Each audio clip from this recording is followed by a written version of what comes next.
Saudara, Indonesia International Motor Show atau IMS 2026, pameran otomotif bertaraf internasional kembali hadir di J-Expo Kemayoran, Jakarta. Acara ini dimulai hari Kamis ini 5 Februari hingga 15 Februari mendatang.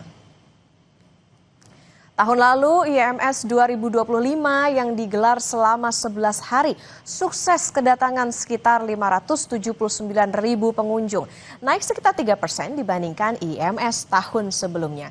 Sementara total transaksi mencapai 8 triliun rupiah, meningkat 19% dibanding penyelenggaraan tahun 2024.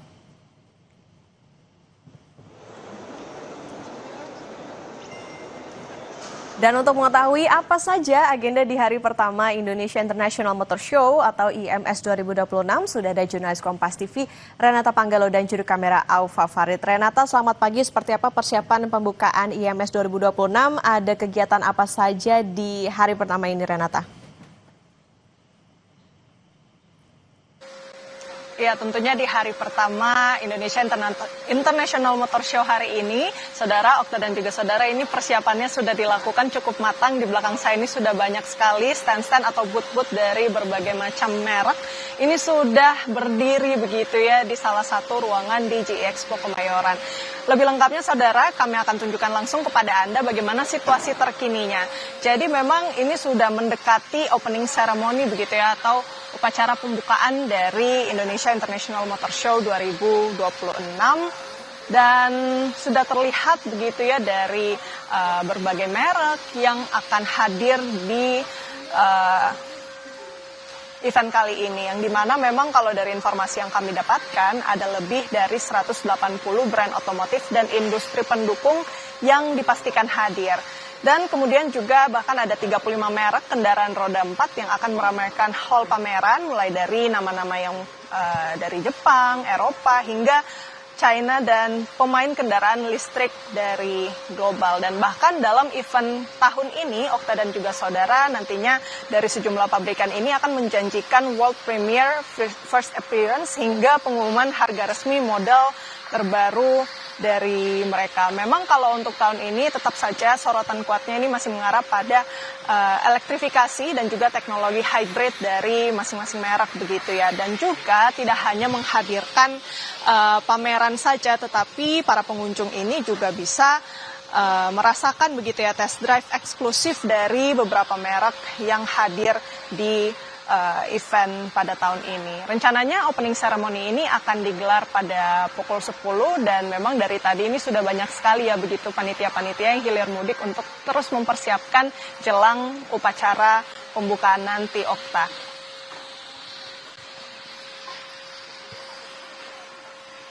Ini mau perkenalkan insert, sudah boleh insert.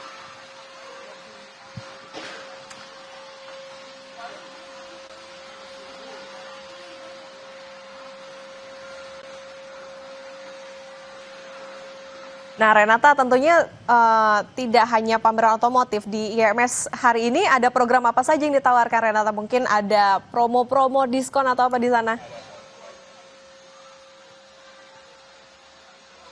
Iya, kalau dari informasi yang kami dapatkan memang tidak hanya pameran otomotif saja, Okta, namun ada berbagai macam acara tentunya yang akan dihadirkan sepanjang pameran atau IMS pada tahun ini begitu. Yang pertama yang kami ketahui memang ini ada event sportainment begitu yang menggabungkan otomotif dan juga gaya hidup modern, khususnya yang lagi ngetren kan sekarang, Okta, ini ada padel.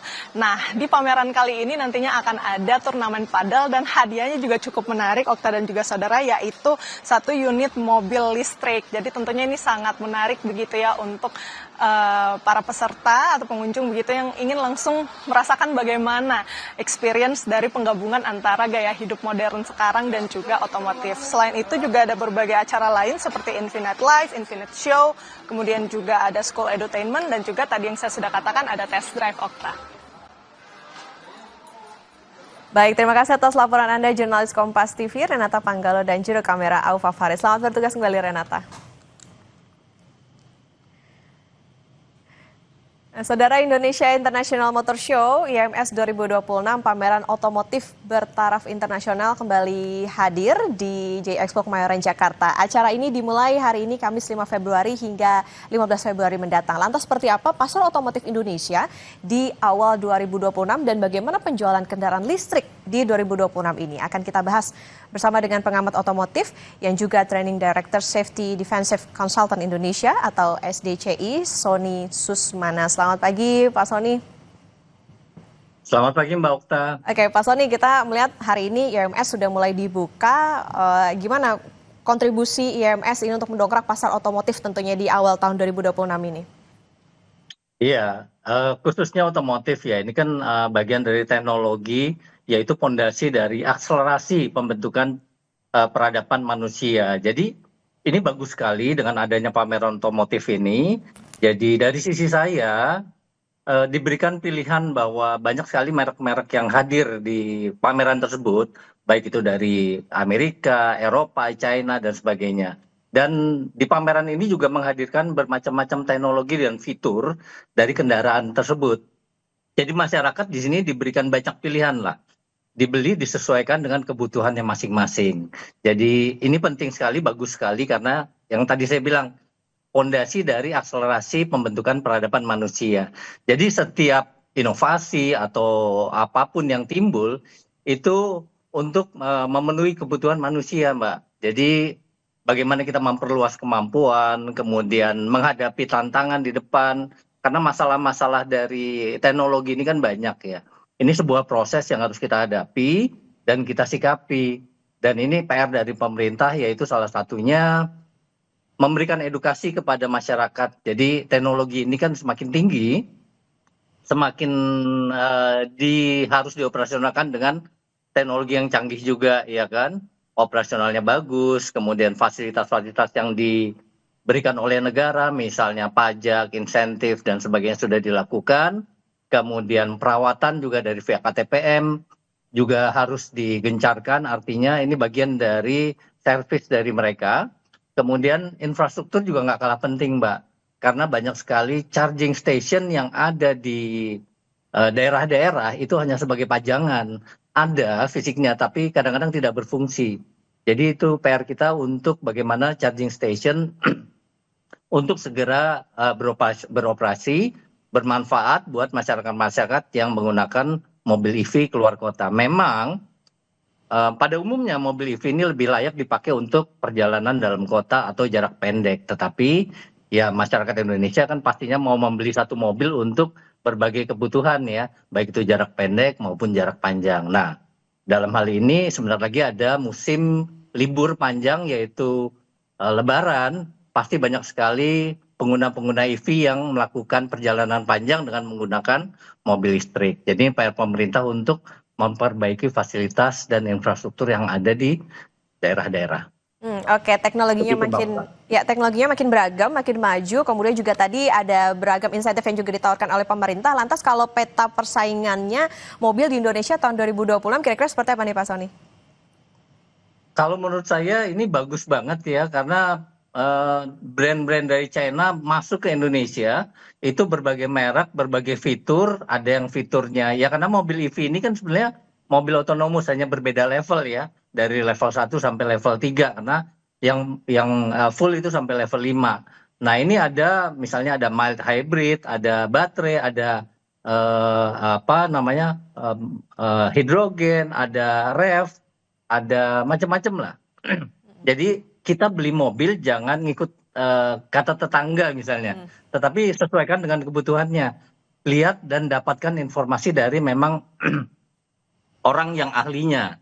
Jadi tidak salah beli, kemudian nanti dipakainya tidak sesuai, akhirnya yang jelek adalah si kendaraannya. Padahal kita salah beli gitu misalnya.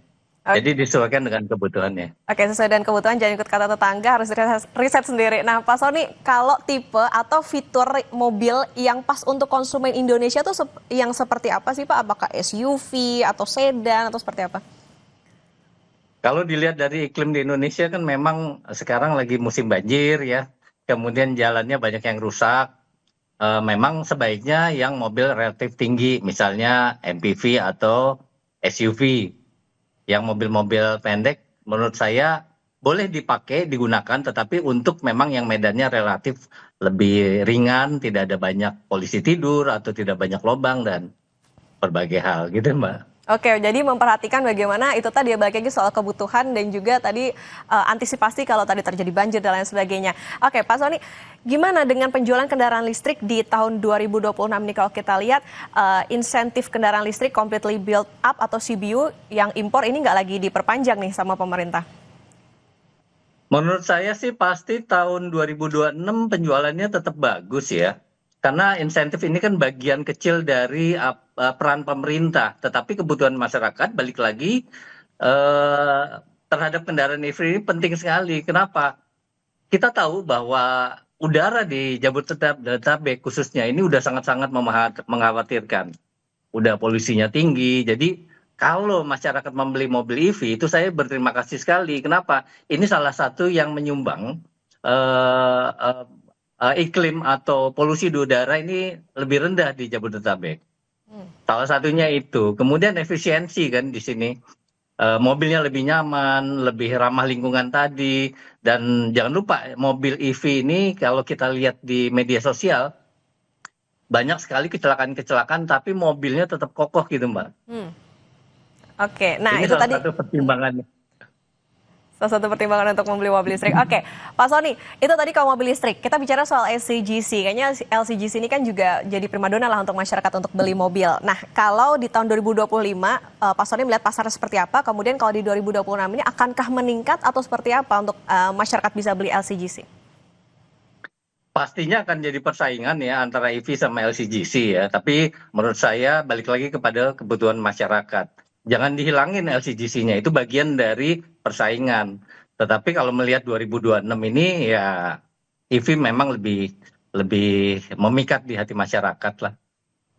Oke, ini tentu balik lagi kalau misalnya masyarakat mau beli mobil ya sesuai dengan kebutuhan tentunya, kemudian juga banyak pilihan yang bisa dibeli oleh masyarakat, tapi balik lagi jangan dengerin kata tetangga tapi sesuai dengan kebutuhan masing-masing. Terima kasih pengamat otomotif yang juga Training Director Safety Defensive Consultant Indonesia SDCI Pak Sony Susmana sudah bersama di Sapa Indonesia Pagi. Sehat selalu Pak Sony. Iya, terima kasih Mbak Uta. Dan juga tidak hanya menghadirkan pameran.